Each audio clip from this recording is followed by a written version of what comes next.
The modern worker's search for meaning. Hi there, everyone. I'm Jeff, and this is Plain English, where we help you upgrade your English with current events and trending topics. This is lesson number 464. JR is the producer, and he has uploaded the full lesson to plainenglish.com/464. One theme of the post-pandemic world is employees' search for meaning in their jobs. With the world falling apart all around me, so many of us cube dwellers asked, why am I sitting here listening to pointless conference calls? A lot of people left their jobs to find something more meaningful to them. But what does it mean to have a meaningful job? That's the topic of today's lesson.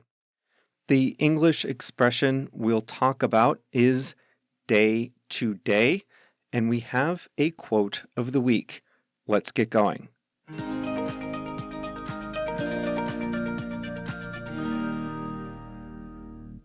Before we try to define a meaningful job, let's just take a few examples of prototype workers who do successfully find meaning in their jobs. A scientist may find meaning because she's researching cures for diseases. She may never see the cure in her lifetime, but she's working to make the future world better. A safety inspector on an oil rig finds meaning because he wants to protect against an environmental disaster. A teacher finds meaning by helping to educate the next generation. A therapist finds meaning by helping clients and, indirectly, the people in their clients' lives. Home builders find meaning by creating homes for people who need them. They may also love the challenge of building a house, and they may get satisfaction from driving by their handiwork on the street.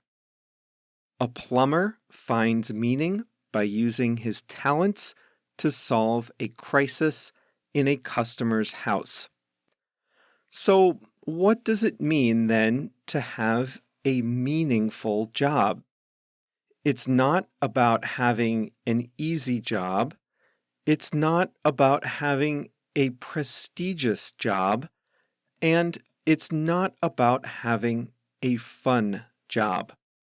When people talk about having a meaningful job, it means some combination of the following things: providing for their family, solving hard problems, helping customers, doing something enjoyable, working with good people, having a positive impact on the community, serving society today, or making the future better. Now, few jobs will be satisfying in all of those ways, but a lot of people find their jobs just don't have enough of those things to motivate them anymore. The quest for a meaningful job is a modern-day question. To see that, let's go back in history to when humans were hunters and gatherers. Work, at that time, had tremendous meaning. If you didn't hunt for food or gather it from the countryside, your family didn't eat. Most of us wouldn't want to go back to that time, but the direct impact of everyone's work was pretty clear. Fast forward to about the 1800s. By this time, many workers had specialized. A town may have had a butcher that provided meat, a cobbler that made shoes, a small newspaper that kept the town informed, and traders who bought and sold goods with the outside world. Many people were artisans. They had a craft and they sold what they made. A professional army may have protected the town or the country, and many, many people worked on farms. Work had become more specialized, but it was still easy to see the meaning and purpose of the work being done. The farmer's purpose was to grow the food for the surrounding population, an essential job. A baker's purpose was to turn it into bread people could eat. Sure, not every job was easy, not every job was fun, but for people who had paid work, it was often easy to see the purpose of it. Well, then came electricity, the factory, and then the office. And two things happened that caused jobs to seem less meaningful. We specialized and we started working for bigger organizations. Let's look at specialization. In the 1800s, for example, a town's lawyer may have represented any person who needed to interact with the law. In a year, a lawyer could have defended someone accused of murder, settled a property dispute, collected debts, and argued civil lawsuits. It was easy to see the meaning of the work. A lawyer would have helped or represented any person who needed it. Now, there are still lawyers who take a variety of cases today, but far more common is for individual attorneys to specialize in one small part of the law and for them to hire large teams of people to help them with the high volume of repetitive work. They get really good at one small thing, but it's repetitive. Now, that specialization probably made everyone wealthier, but it isn't making everyone happier. A related issue is the average size of an organization. The large company, even a large government agency or university, that's a relatively modern thing. And in general, the larger an organization, the harder it is for individuals to connect how they contribute to the purpose of the organization. Think about it. When you work for yourself or with a small number of other people, it's easy to see how your individual job contributes to society. If you own a truck, your job is to take something from place A to place B. You find someone who needs something moved, and you move it. If you work at the counter of a small bakery, you can see that your job is to deliver fresh bread to your customers. you hand it to them personally. But if you work for a large organization, the direct impact any one person has is a lot smaller and harder to see. That's because there's a big bureaucracy. I mentioned before the mission of a truck driver is to take something from one place to another. But now picture a company that has a large fleet of trucks. That company has to repair all its own trucks, and it probably has a department dedicated to buying replacement parts. And it might have a person whose job is to make sure the company doesn't pay too much for replacement parts. Well, that's the type of worker that feels lost and purposeless today. They are people with highly specialized roles in large organizations, and they feel their day-to-day work and effort is disconnected from any real service to the world. And large companies are stuffed full of people collecting a paycheck, doing their jobs, but not finding any real meaning. So how to keep them motivated? The answer, large companies believe, is the mission statement. And on Thursday, I'll show you several examples of company mission statements, the good and the cringeworthy.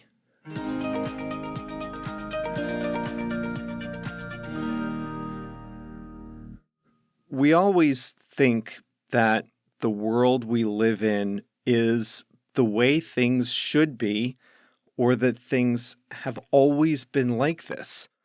But this whole way of organizing our work lives, especially in these huge companies like we have today, this is relatively new. I'm reading a great book now called Cubed, and it's a history of the office. When did people start working in offices, and how has that changed over the years? You might laugh, but there was a time where there was no such thing as an office, where lots of people sat together at desks doing their jobs. That all started sometime. And this book, Cubed, traces the office from the very beginning up until right before the pandemic. It's good, and I'll link to it in our Facebook group if you're interested. Just go to plainenglish.com/Facebook, and you'll be able to join the group.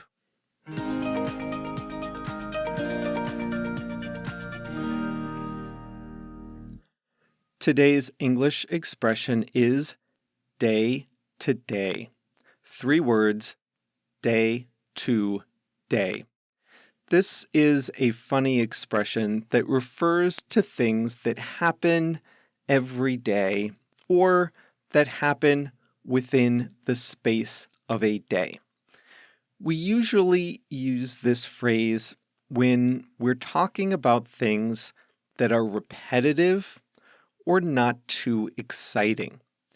With day to day, we're thinking in the short term.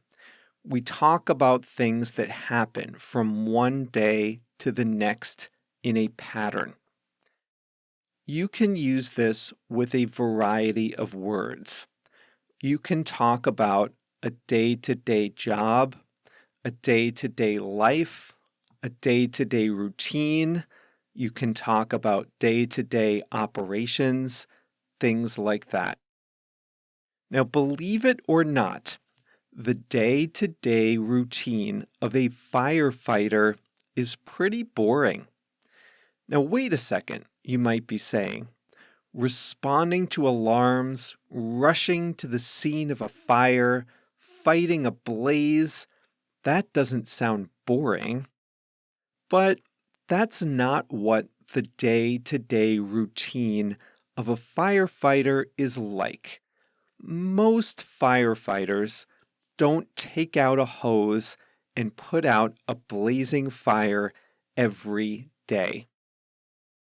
The day-to-day life of a firefighter is not as glamorous. They go to the station. They check their equipment. They do safety tests. They take trainings. They educate other people on fire safety. They sit around the station and wait. Sometimes they get calls to check on the safety of someone who needs help. They respond to false alarms. This is the day-to-day life of a firefighter in most places. So this is what happens most days. One day, the next day, this is what happens. But once in a while, they jump into action and they have to fight a huge fire. That's more the exception. The day-to-day life is not that exciting, thankfully. Outside of my responsibilities here at Plain English, I'm in business consulting.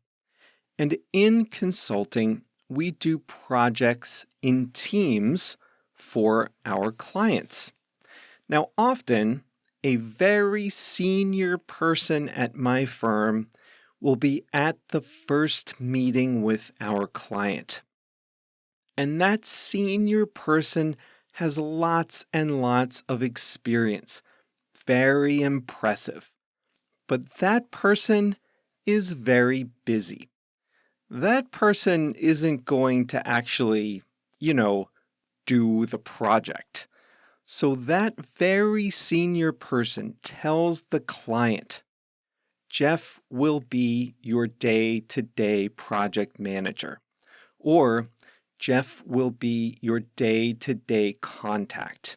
And that means on the majority of days, the client should talk to me and not this very senior and very busy person.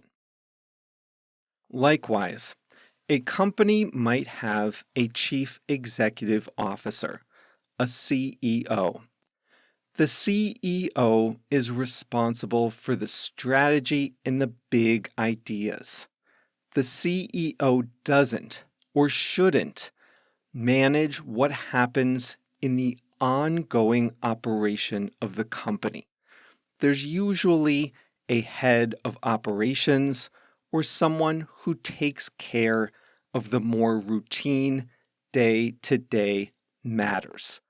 The CEO should have a day-to-day operations manager to handle things that are regular and routine, so the CEO can focus his or her time on the more strategic matters. In today's lesson about finding meaning at work, I said a lot of people, especially in big organizations, have a hard time seeing how their day-to-day jobs are important. In the example of a small bakery, for example, the day-to-day work might be the same every day. Wake up early, bake the bread and the muffins, and sell them in the shop. That person may do the same thing every day, but the day-to-day job has a clear impact on the customer. But if you work for Bimbo or Mondelez or Kellogg's or the other huge bakeries of the world, you're not baking a loaf of bread and handing it to a customer. Your day-to-day job might be to operate just one or two large machines all day, or you might work in an office. And when workers say they don't find meaning in their day-to-day jobs, it means that their personal routines feel disconnected from any real service to a customer or society.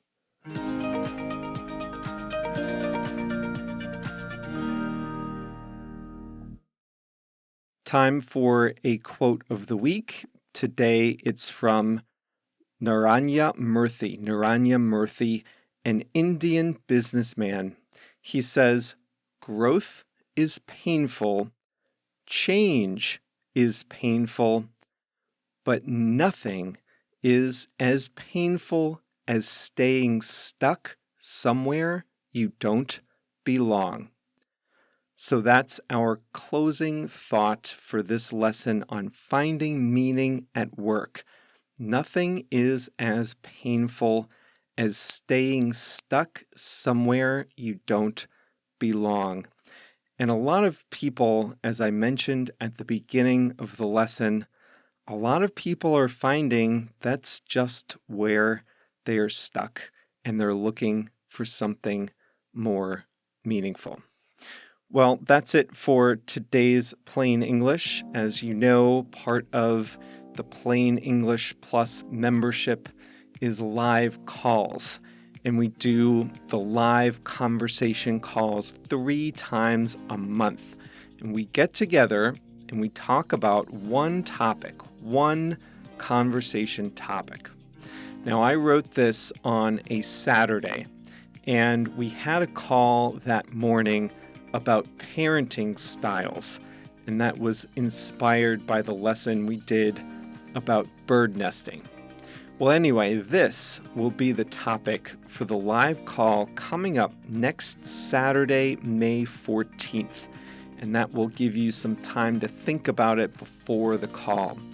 We do the Saturday calls in the morning here in the Americas and in the afternoon in Europe. So they're at 9 a.m. in Brazil, 2 p.m. in most of Europe, early in the morning for JR and me in Chicago, but we don't mind. The live calls are a great way to practice speaking in English in a safe and supportive environment and to make friends from around the world. I'm on every call. JR is on most of them. They're on Zoom, so we're all on camera, we can all see each other, and they're honestly one of my favorite parts of Plain English Plus. So if you're not yet a member, there's still plenty of time to join before that call coming up on May 14th.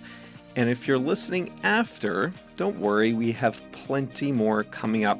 You can see the full schedule on your dashboard, and if you're not yet a member, you can join at plainenglish.com/plus, plainenglish.com/plus.